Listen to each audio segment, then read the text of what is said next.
recordando que iniciamos nuestra fase de realizar la metodología que vamos a utilizar para desarrollar nuestra pregunta de investigación.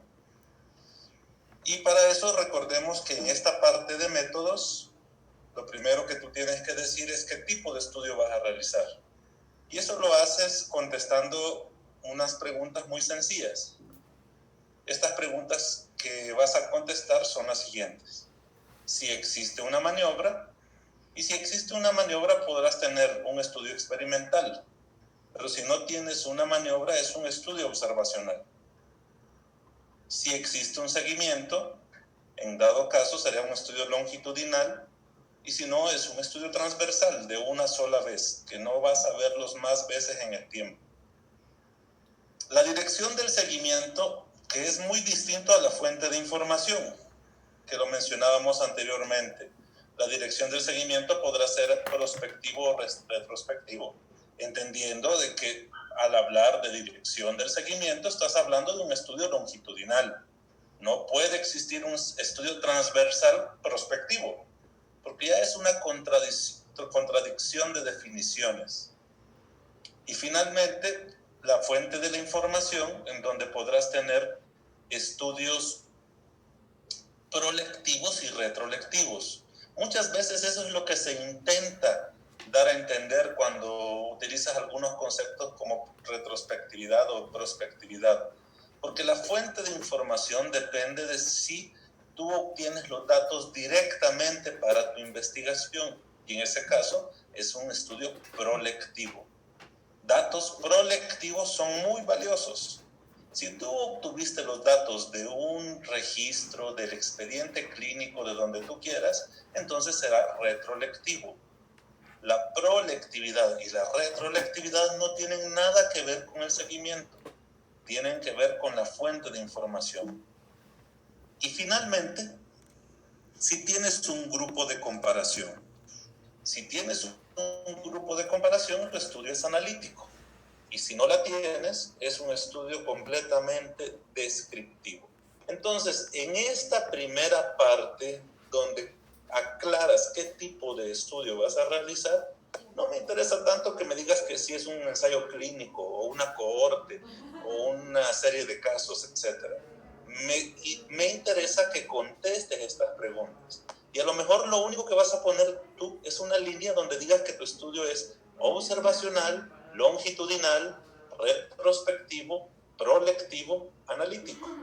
Ya ahí yo entiendo que se trata de un casos y controles, que no tienes otra opción. Cuando tú me pones estas 5 palabras, o las 5 opciones, dependiendo de cómo contestes cada una de estas preguntas, el tipo de estudio que vas a realizar ya está resuelto. Ya no tienes mucho más que hacer. Recuerden, existen diferentes diseños y a lo mejor todos quisiéramos ensayos clínicos y a lo mejor los ensayos clínicos son la mejor respuesta para muchas de las preguntas que queremos hacernos. Pero no se trata de que tú alcances el mejor diseño, sino que hagas el mejor diseño al alcance de tus manos.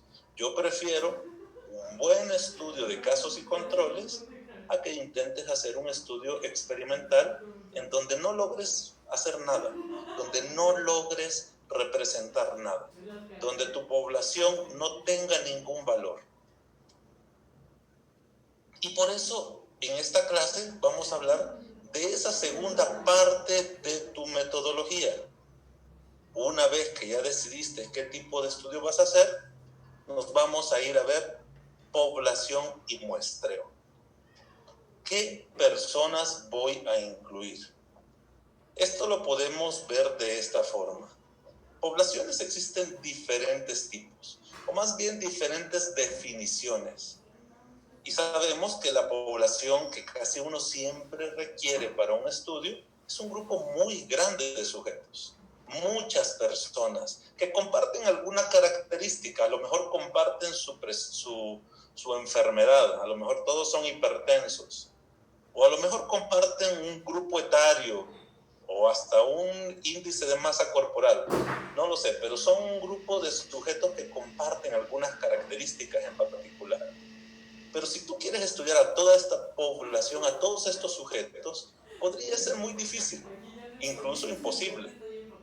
En la actualidad tenemos algo que se está abismando cada vez más, que se llama el megadata, datos de poblaciones muy grandes. Todavía no sabemos muy bien cómo vamos a manejar estos datos, qué tan verídicos son, qué tanto nos van a servir en la toma de decisiones. Por el momento, seguimos seleccionando una población más pequeña. Una población pequeña en comparación de toda esta población gigantesca a la que tú quieres llegar con tu pregunta de investigación. Pero debes tener un cuidado en particular, que esta población pequeña represente a la población más grande. Que esta población pequeña tenga un valor de representatividad. Y eso no se logra así tan fácil. Para eso vamos a ver esta clase. Cómo lograr seleccionar esta población y que definitivamente sea representativa. Primero que nada debemos entender que conceptualmente en investigación existen diferentes tipos de poblaciones. Empecemos con un ejemplo donde tenemos una pregunta de investigación. Aquí tenemos una pregunta. ¿Cuál es el efecto del IECA, pongámosle lo que ustedes quieran, berriopril, en mortalidad en pacientes con hipertensión arterial? ¿Identificas los componentes de la pregunta de investigación? Si los identificas, podrán ver que el IECA es la intervención. Definitivamente lo deberás comparar con algo más, posiblemente con placebo o con tratamiento habitual. Muchas veces en la pregunta de investigación no está clara la comparación, y cuando no está clara, asumes que es con placebo o con tratamiento habitual. Además de eso, identifico que lo que queremos ver es el impacto de esta intervención, el IECA, en la muerte, en la mortalidad. Por lo tanto, ese es el desenlace. La pregunta es, ¿qué población quieres tú estudiar en esta pregunta? Y lo tenemos acá. Una población es un grupo de sujetos que comparten alguna característica. Y en este caso, la característica que comparten es la hipertensión arterial. Entendiendo que en toda pregunta de investigación debe estar esa característica que comparten los sujetos que vas a investigar, podemos definir 3 tipos de poblaciones. La primera población que tienes que definir es la población diana. La población diana tiene que ver con tu pregunta de investigación. Son aquellos sujetos que comparten características clínicas y algunas veces demográficas. Cuando digo características clínicas me refiero a la hipertensión arterial, a esa enfermedad que tú quieres impactar, en la que tú quieres hacer un estudio. Demográficas, pues a veces a lo mejor te interesarán ambos sexos, solamente hombres, solamente mujeres, a lo mejor te interesa un grupo etario en particular, a lo mejor no te interesan niños o no te interesan muy ancianos. Entonces ahí se va haciendo tu población diana un poquito más estrecha. Pero al final de cuentas la población diana es aquella población a la que tú quieres llegar con toda tu investigación. Cuando tú dices cuál es el efecto del IECA en la mortalidad en pacientes con hipertensión arterial, tú te refieres a los hipertensos posiblemente de todo el mundo, porque te interesaría poder afectar o influenciar la mortalidad de estos pacientes en todos los hipertensos del mundo. Esa es tu población diana. Pero la población diana es muy grande de estudiar. Por eso pasamos a la segunda población que debes definir, que ya es tu población de estudio. La población de estudio pasa por un filtro. Es la población diana que la pasaste por un filtro, y ese filtro se llama criterios de selección. Los criterios de selección, que los veremos en un par de diapositivas más adelante, van a hacer tu población diana un poquito más seleccionada. Ya tendrás algunas características a lo mejor geográficas. A lo mejor no te interesa todo el mundo, sino que solo la Ciudad de México o solo México. o solo 5 países, donde si vas a hacer un estudio multicéntrico como lo que hace en la industria en diversos lugares. Además, te interesa solo un periodo de tiempo, no vas a hacer un estudio de aquí hacia el infinito, sino que te interesa un par de años o 5 años, dependiendo de lo que tú vas a hacer. Y además de eso, habrán otros filtros que serán tus criterios de selección. Sin embargo, a pesar de eso, tu población de estudio también puede ser muy grande. A lo mejor pasaste de 300 millones de habitantes hipertensos en el mundo a ¿cuánto es la prevalencia de hipertensión en México? Pues es aproximadamente 30% de la población general, 50% de los mayores de 60 años. Entendiendo eso, sabemos que habrán por lo menos unos 30 millones de hipertensos en México. Por lo tanto, la población de estudio podría ser muy grande todavía. Y la debemos pasar por un filtro más. En este filtro es mediante las técnicas de muestreo. Y ahí vas a obtener un número más reducido. Este número reducido debe cumplir con el tamaño de muestra que veremos en clases más adelante. Que el tamaño de muestra no tiene nada que ver con la representatividad. Ahora, si hiciste adecuadamente una técnica de muestreo, podrás decir que tienes una validez interna. ¿Qué significa eso? Que tu muestra representa a tu población de estudio. Y si hiciste unos criterios de selección adecuados, vas a tener validez externa. Significa que tu población de estudio realmente representa a tu población diana. Y podrás llegar a esta conclusión, en donde una muestra pequeña realmente representa a una población más grande. Si lo ves en un ejemplo, cuando hablábamos de la pregunta de investigación del IECA y la mortalidad, sabemos que la población universo que querés estudiar son todos los hipertensos del mundo.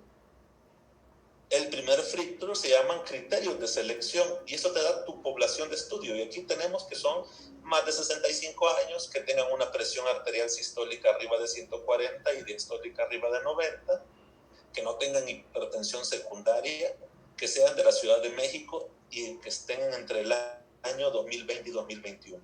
Esos son los criterios de selección que vas a utilizar como filtro de tu población diana a tu población de estudio. Y de esto solo vas a utilizar 3.000 sujetos. 3.000 sujetos que por técnicas de muestreo van a ser seleccionados de forma aleatoria. Ahora, este filtro de los criterios de selección, ¿cómo funciona? Pues los criterios de selección, que ese es el concepto global de tu segundo filtro, son criterios de inclusión, criterios de exclusión y criterios de eliminación. Los criterios de inclusión son todas aquellas características sociodemográficas y clínicas que casi definieron tu población universo, tu población diana. Son todas aquellas características que podría ser que tenga presión alta, que esté en la Ciudad de México, que sea mayores de 18 años, que no tengan una causa secundaria. Los criterios de exclusión son aquellos confusores. ¿Qué es un confusor? Los confusores son características que puede tener tu población y que podrían producir el desenlace sin tratarse de tu intervención o de la misma enfermedad. Un ejemplo de un confusor podría ser, si tú quieres ver mortalidad en hipertensos, a lo mejor, si además de tener hipertensión tiene diabetes mellitus, el ser diabético confiere un mayor riesgo de muerte.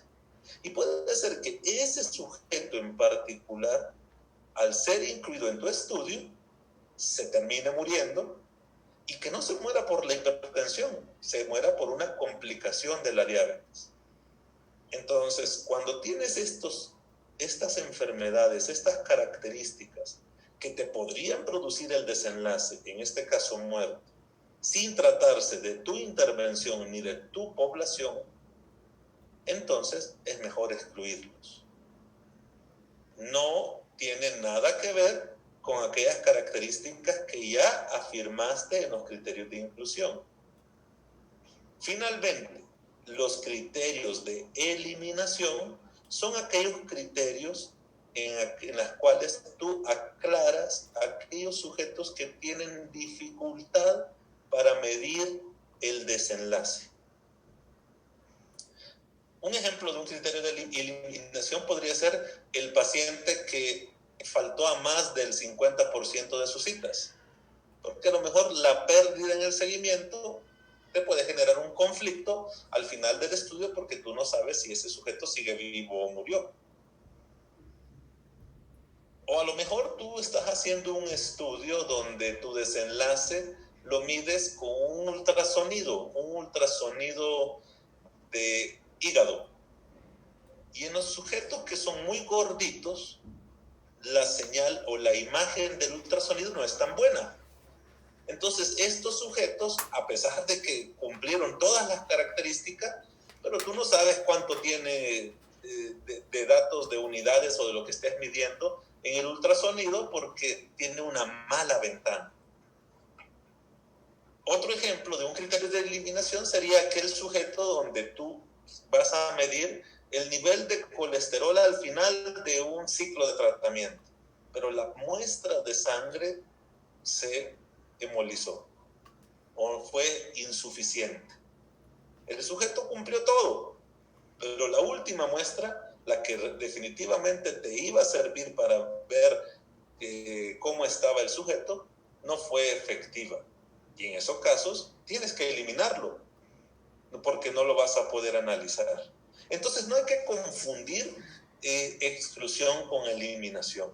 Los criterios de eliminación son aquellos sujetos que pueden tener dificultad en la medición de tu desenlace.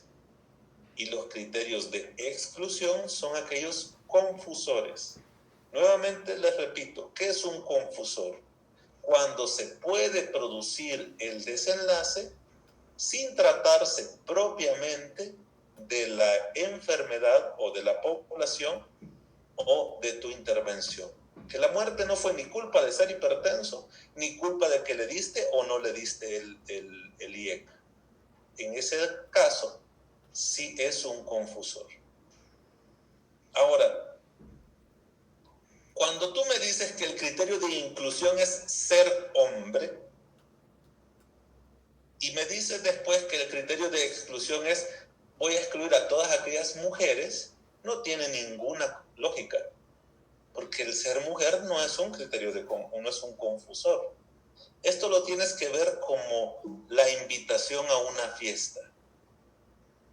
En una fiesta, la entrada a la fiesta, la invitación que tú tienes para poder entrar a la fiesta, es tu criterio de inclusión. O sea, tú debes cumplir ciertas características.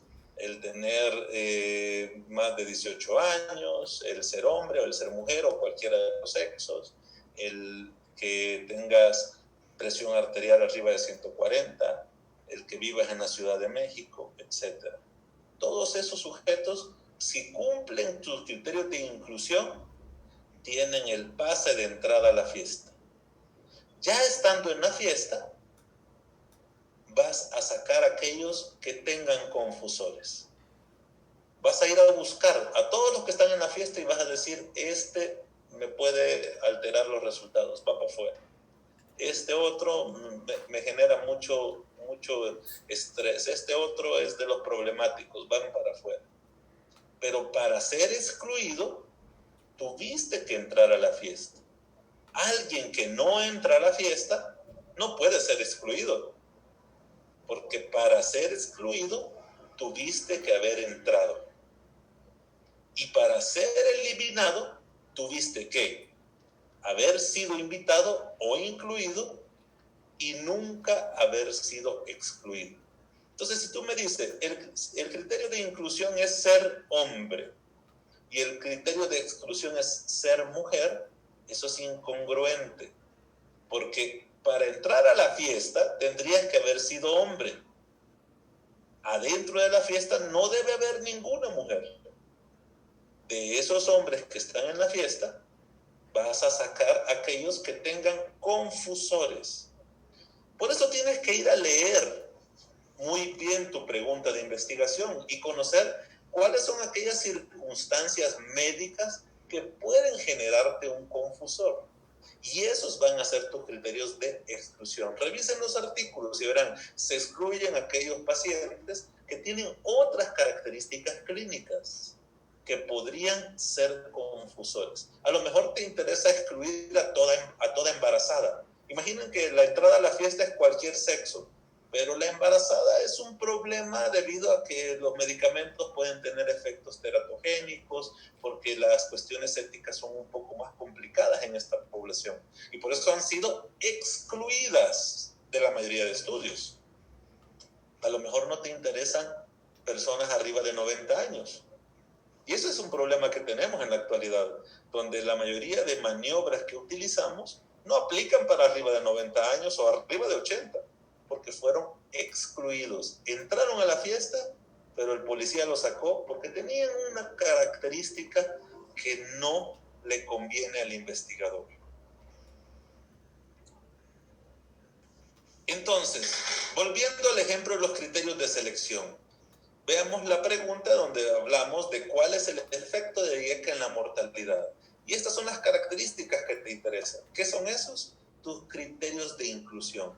Más de 65 años, presión sistólica arriba de 140, etc. De ahí, una vez que entraron a la fiesta con esta tarjeta de invitación, excluyó a aquellos que tienen un confusor. En este caso, podría excluir a los que tienen falla renal, o a las mujeres embarazadas, o a las mujeres que están lactando, etc. Finalmente, eliminó aquellos en los que no pude medir adecuadamente la variable de desenlace. Y finalmente, después de estos filtros, tengo ya el grupo de personas que realmente voy a estudiar. Pero recuerden, esto solo es el primer filtro. El primer filtro de donde pasamos de una población diana a una población de estudio. Porque incluso con este filtro podrían ser muchos sujetos los que tengas que estudiar. Si hablamos de este caso, más de 65 años con hipertensión arterial que vivan en la Ciudad de México entre 2020 y 2021, podrían ser hasta más de 4 millones de habitantes. ¿Cómo selecciono a estos sujetos? Primero que nada, debes hacer algunos filtros lógicos en este punto. Debes ser un poco audaz al buscar a tu población. Debes buscar las personas idóneas para buscar el efecto o asociación de interés. O sea, si tú quieres ver muerte en hipertensión, a lo mejor no te conviene estudiar a personas de 30 años, porque sabemos que pueden haber hipertensos de 30 años, pero ¿cuántos van a tardar en morirse si es que se mueren de hipertensión? Tendrías que hacer un estudio de unos 20 años de seguimiento. Si incluyes sujetos arriba de 65 años, entonces posiblemente veas una mayor tasa de mortalidad.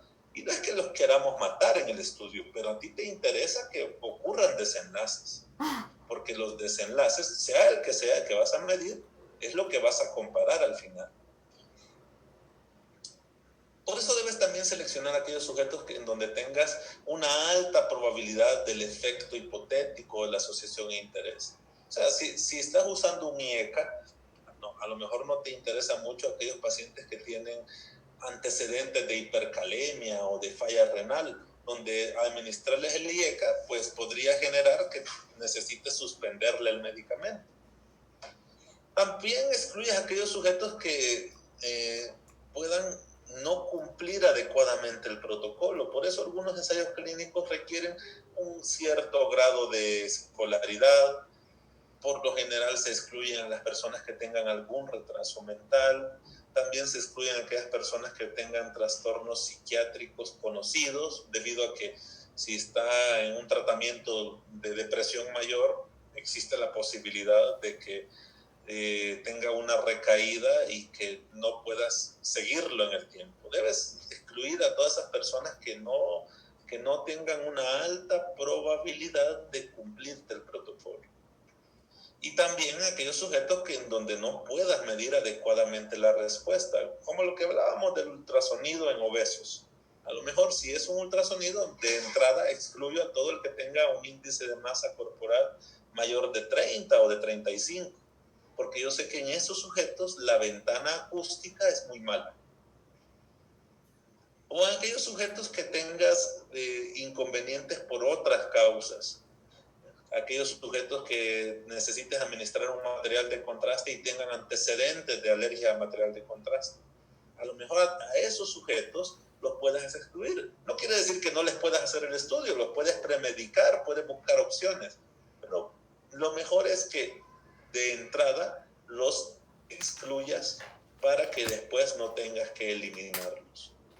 El éxito de este filtro es que la inclusión y la exclusión te eviten eliminaciones. Ahora vamos al tercer filtro, el muestreo.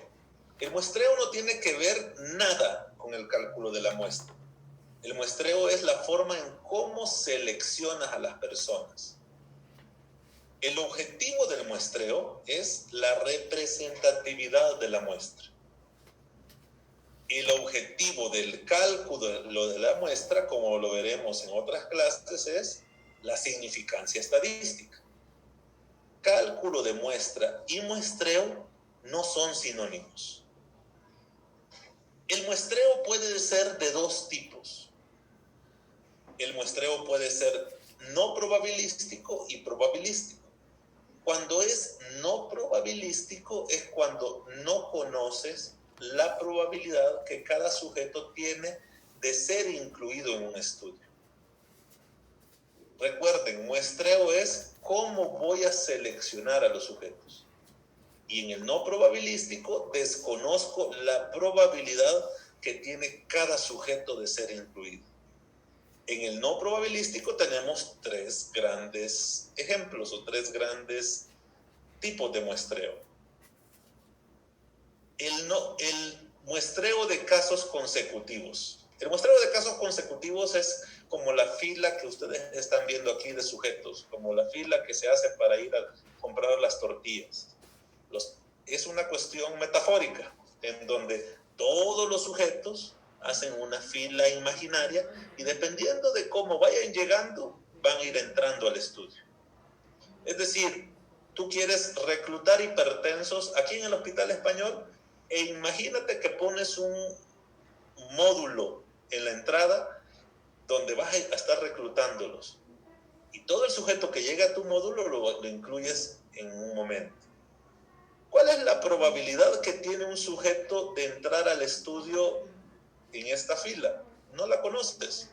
Simple y sencillamente depende del momento en que llegue.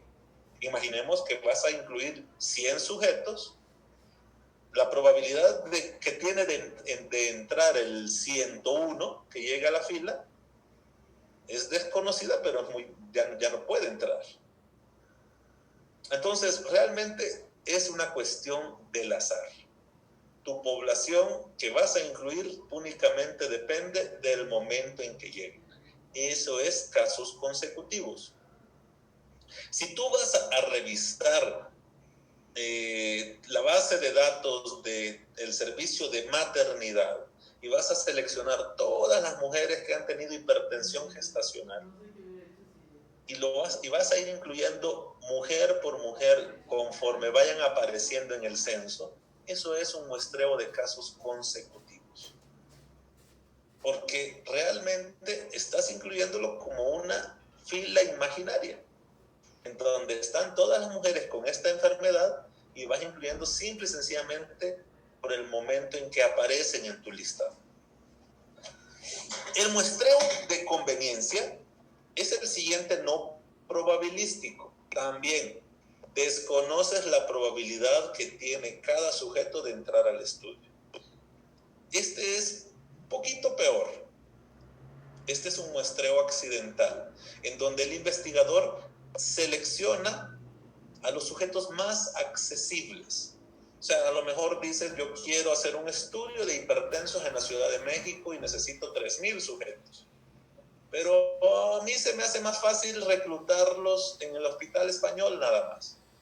¿Será que la población que vas a reclutar en el Hospital Español es similar a la población que podrías reclutar en el Hospital 20 de noviembre del ISSSTE o en un hospital público, el Hospital Público de Joco o en un hospital periférico? ¿Será la misma población? ¿Serán poblaciones comparables?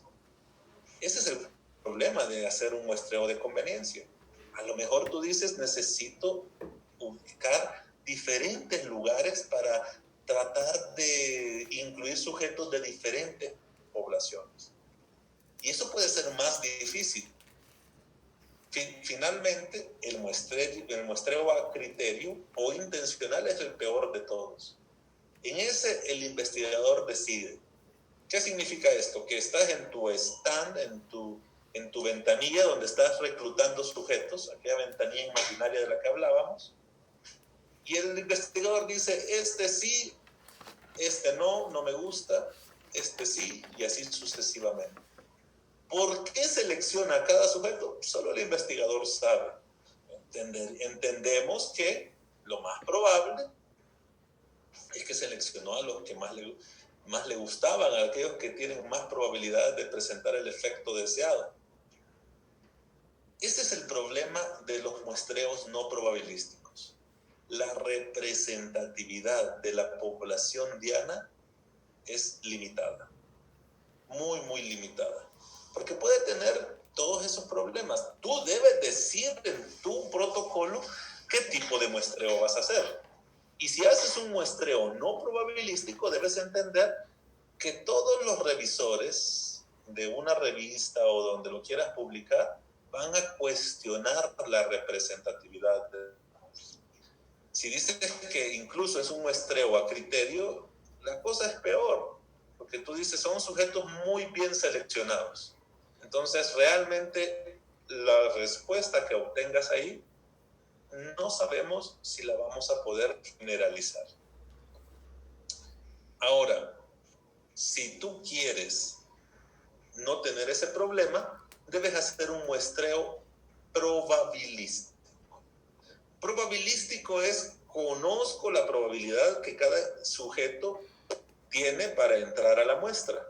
Y en este tipo de muestreos hay diferentes técnicas, como ustedes pueden ver ahí. Vamos a ir viendo una por una para que vean que no es tan complicado. Está el muestreo aleatorio simple. El muestreo aleatorio simple es como una rifa y puede dividirse con o sin reposición de elementos. En el muestreo aleatorio simple, nuevamente tienes tu stand donde estás recibiendo a todos los sujetos, la ventanilla imaginaria, y tienes una fila de sujetos.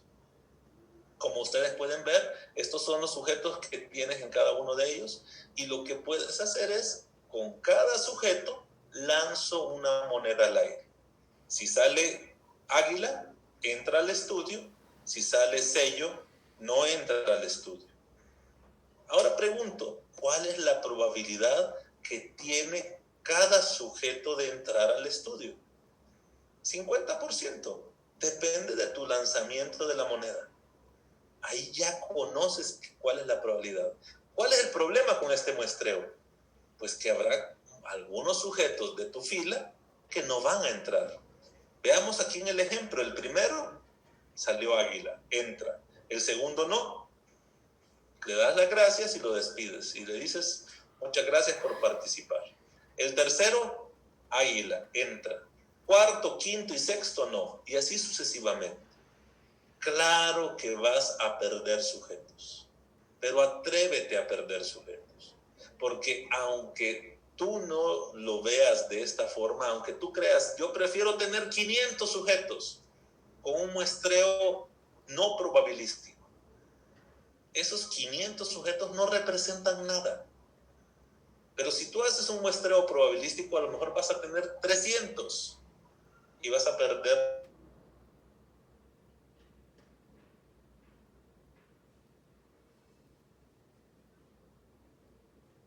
similares, porque son seleccionados en base al azar.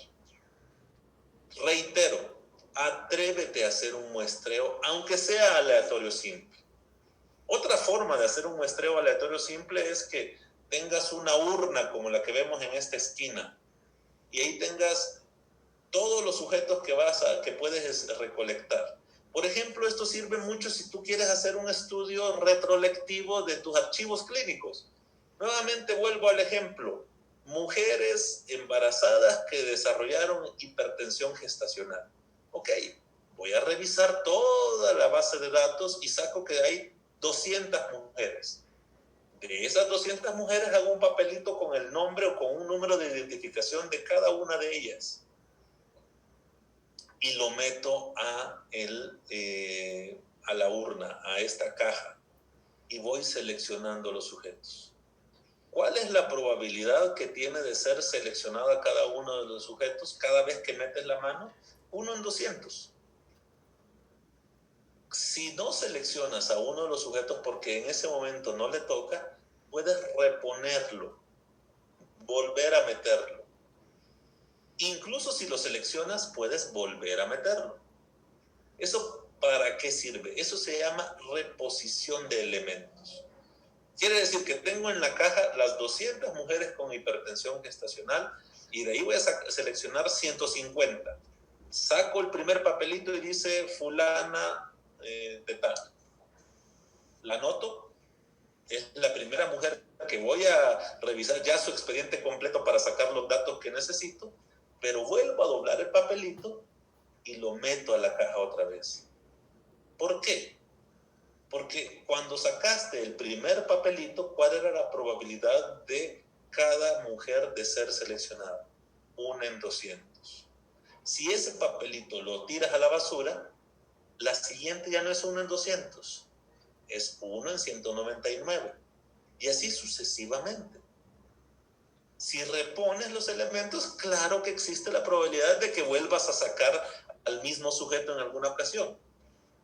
¿Cuál es la probabilidad de que vuelvas a sacar el mismo papelito? 1 en 200. Tampoco es tan grande. Pero eso te va generando que siempre tengas la misma probabilidad. Al final de cuentas, vas a llenar tu lista con 150 o con 100 mujeres. Y tu caja siempre va a tener 200 papelitos. Esa técnica hace que tu muestra sea representativa. Por eso, si vas a hacer algo retrolectivo, si vas a ir a revisar un grupo de pacientes en los que ya sucedió todo, entonces hazlo con un muestreo aleatorio simple con reposición de los elementos.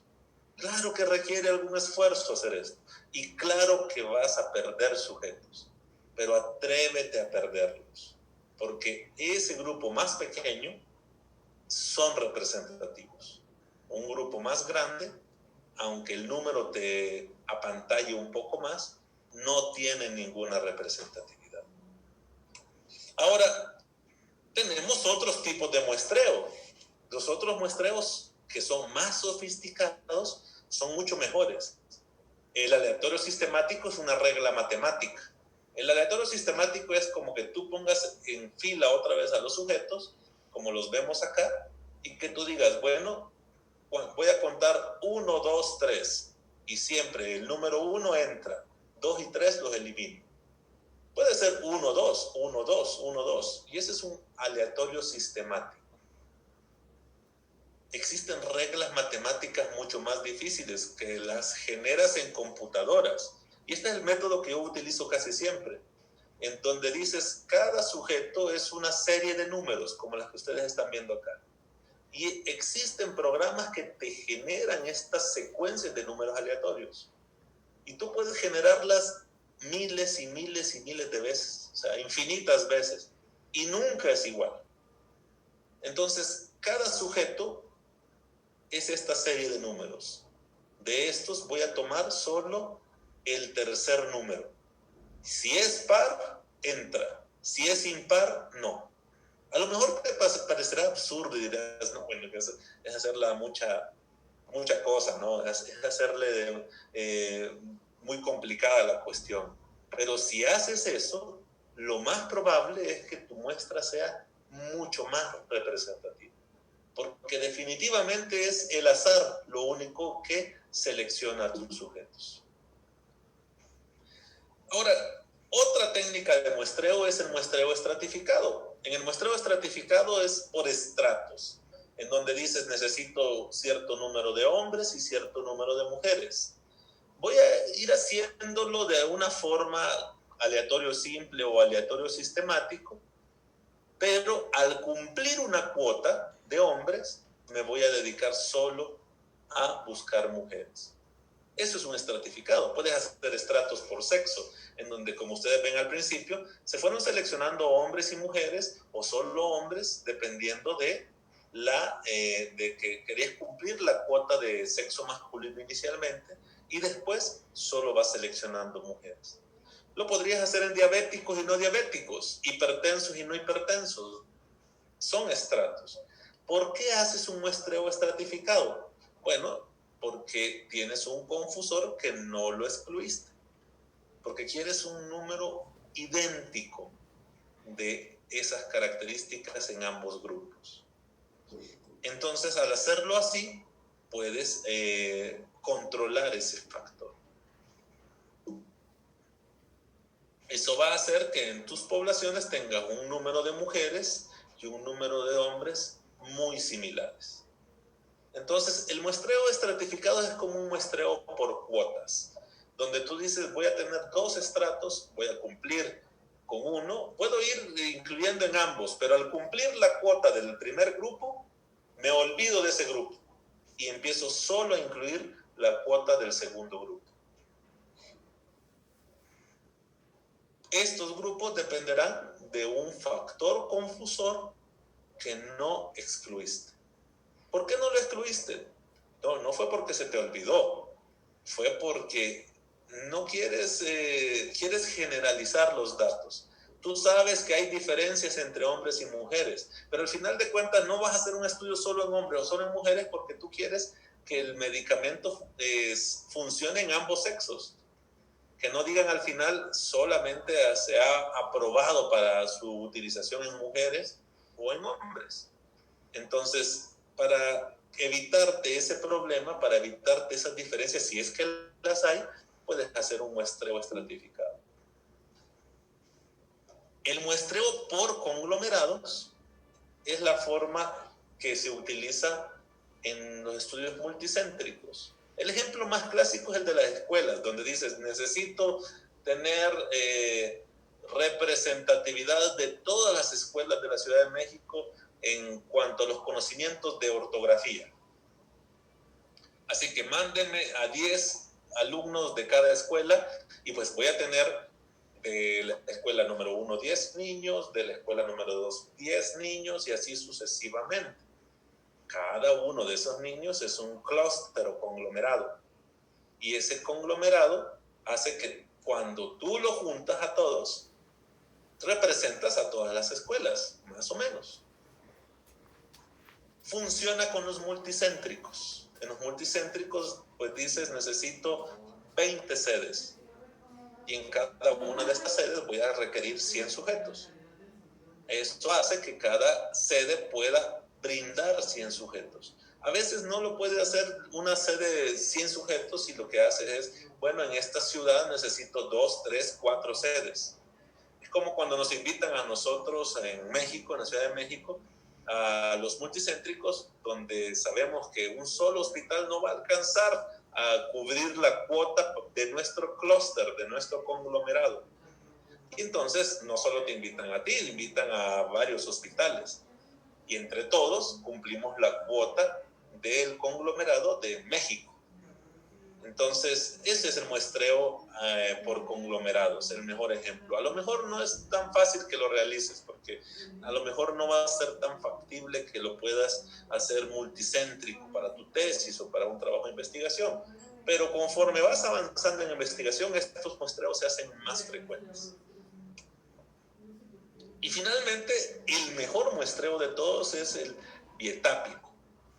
2 técnicas de muestreo. O sea, los investigadores rudos utilizan 2 técnicas de muestreo: por conglomerado y aleatorio sistemático, aleatorio simple y estratificado. Y eso hace que tu muestra sea mucho más representativa, que el crítico o el revisor de la revista o quien tú quieras no ponga ningún problema, ningún pretexto a tu población. Recuerden, muestreo no es lo mismo a cálculo de muestra. No estoy diciendo cuántos sujetos debo incluir, sino que estoy diciendo cómo los voy a seleccionar. El muestreo tiene que ver con la representatividad. Y es así como vas a lograr seleccionar bien a tu población. Y es así como una población pequeña podrá tener representatividad. Es importante que vean que la mayoría de artículos que se envían a las revistas y son rechazados, principalmente, bueno, la mayoría son rechazados porque no tienen ni idea de metodología, ni tampoco tienen traducciones decentes. Pero quizás la siguiente causa, ya cuando las cosas las haces más o menos bien, es que no tienes poblaciones representativas, que tu población no representa nada, que tú puedes decir que en el hospital español la hipertensión gestacional tiene una mortalidad del 2%. O como dijo otro hospital por ahí en COVID, ¿no?, que la mortalidad de ellos era del 5%. Eso es algo completamente descriptivo y no puedes inferir que eso se va a reproducir, que los próximos 6 meses que ellos tengan pacientes COVID va a ser la misma mortalidad, ni que es la mortalidad de COVID en toda la Ciudad de México, para nada. Es una cuestión completamente descriptiva. ¿Por qué? Porque su población no tiene ninguna representatividad. Debes generar muy claramente todos estos filtros. Recuerda, define tu población universo. Después de definir tu población universo, define muy bien tus criterios de selección. No me pongan cosas contradictorias, en donde digas que incluyo hombres y excluyo mujeres.